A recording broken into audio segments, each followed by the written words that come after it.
heavily in carrier technology and has an active fleet of 12 supercarriers. Each of these can project massive firepower over a large part of the world's surface without any need for land bases. Carriers can respond to any situation, from fleet battles to all-out nuclear war. And they can do far more. Their flexibility has been shown in disaster relief, civilian evacuation, and peacekeeping missions. A carrier's firepower, mobility, and flexibility provide the frontline forces in the war against terror. It plays a vital role in the modern world.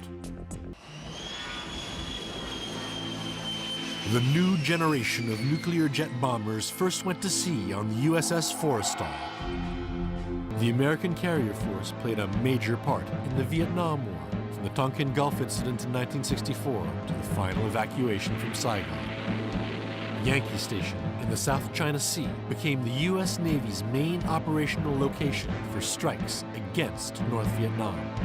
When U.S. combat operations stopped, 17 carriers made a total of 73 combat cruises and spent over 8,000 days on the line.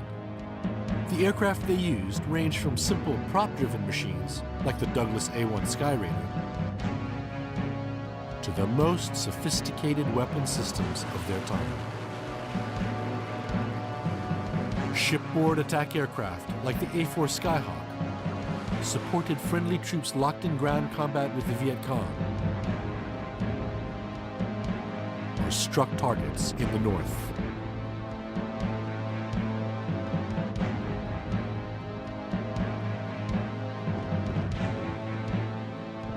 The all-weather A-6 Intruder, with a two-man crew and packed with an advanced radar and electronics, bombed targets in poor weather and at night.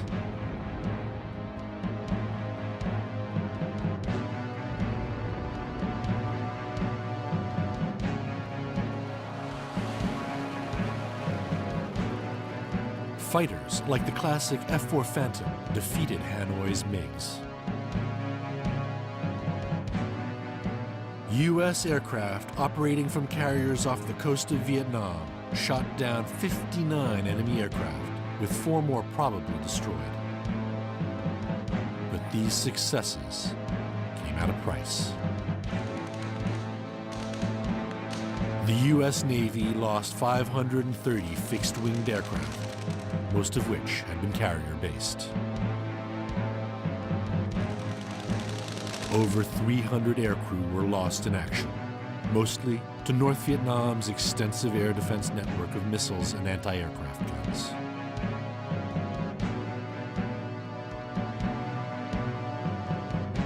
And major accidental fires aboard the Forrestal and Enterprise cost over 200 lives and dozens of warplanes.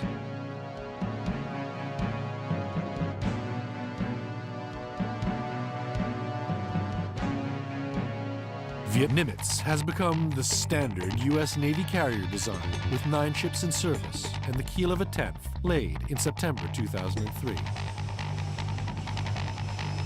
These ships are of a similar general layout to the original Forrestal, but the latest examples are far heavier, displacing around 97,000 tons fully loaded. Nuclear reactors allow them to sustain a maximum speed of over 30 knots. In a 24-hour period, a supercarrier can easily cover over 800 miles. This allows them to be deployed very quickly to potential trouble spots where the U.S. government wishes to maintain its influence. The vital role of carrier air defense was still being carried out by F-4 Phantoms, but these were being replaced by the swing-wing F-14 Tomcat. Their attack aircraft were improved versions of the A-6 Intruder and A-7 Corsair that had served in Vietnam. E-2 Hawkeyes provided airborne early warning. The supercarriers were configured for all-out nuclear war, but their ability to project American power at short notice saw them deployed for the more limited duties of peacekeeping, intervention, crisis management, and deterrence throughout the 1980s. Carrier battle groups were sent wherever American interests were threatened, from Nicaragua through Grenada in the Americas to the Mediterranean, the Middle East, and Korea. The attacks on Libya in 1986 saw the first combat use of the multi-role FA-18 Hornet. Developed to replace the A-7 Corsair and the F-4 Phantom, the type has become the most important U.S. Navy combat aircraft.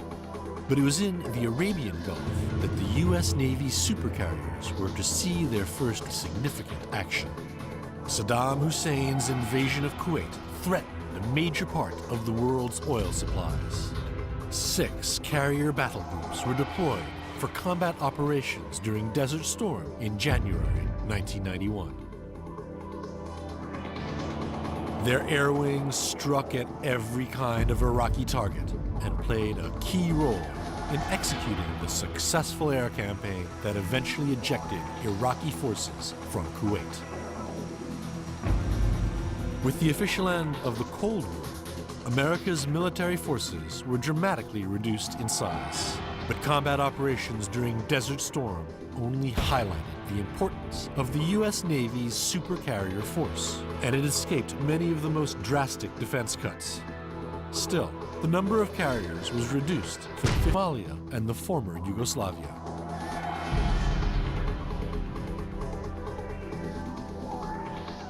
Most recently, carriers have provided the base from which the United States has mounted its war on terror in Afghanistan, and they continue to serve in Operation Iraqi Freedom.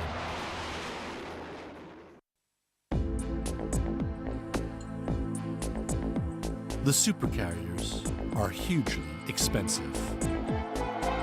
Each Nimitz-class supercarrier takes roughly 5 years to build and costs over $4 billion. Then there's the cost of an 85 aircraft air wing, at least another $2 billion. It needs a crew of around 3,200 sailors and officers, with another 2,480 for the air wing. Such a costly investment needs to be protected. And this is why carriers never operate alone. They form the heart of a battle group and are always escorted by at least 6 other warships. These include missile cruisers and destroyers for air defense, plus destroyers and frigates for anti-submarine defense. Very often, the battle group will also include a hunter-killer submarine. The carrier itself is a prime target, and it is protected by an extremely efficient layered defense system, split into zones. The outer zone is protected by interceptors armed with long-range missiles. Airborne early warning aircraft detect enemy aircraft and missiles hundreds of miles from the carrier and direct fighters to intercept. The missiles of the carrier's escort ships cover the middle zone. Anti-submarine defense is provided by the carrier's sub-hunters, together with the helicopters of the escorts. Should all these fail, the carrier's inner zone is protected by close-in weapon systems. The carrier air wing is taking on a new shape in the 21st century. The aging Tomcat has been replaced by the multi-role FA-18 Super Hornet. This will be the Navy's premier combat type for at least the next 20 years. It will be joined in the second decade of the 21st century by the carrier variant of the F-35 Joint Strike Fighter. And both these new types will be deployed on the next generation of supercarrier, CVN-21. CVN-21 will have totally new systems in almost all areas. Its war-winning performance against Japan and its crucial support of American forces in Korea and Vietnam into the nuclear supercarrier, the most powerful warship the world has ever seen. The ship's flexibility and its ability to project power globally remain unmatched. These capabilities come at an astonishingly high cost, and it is a price that the United States is willing to pay. Only the U.S. has the resources to build and maintain a fleet of 13 such vessels. And that's why the U.S. Navy will continue to dominate the world's oceans for the foreseeable future.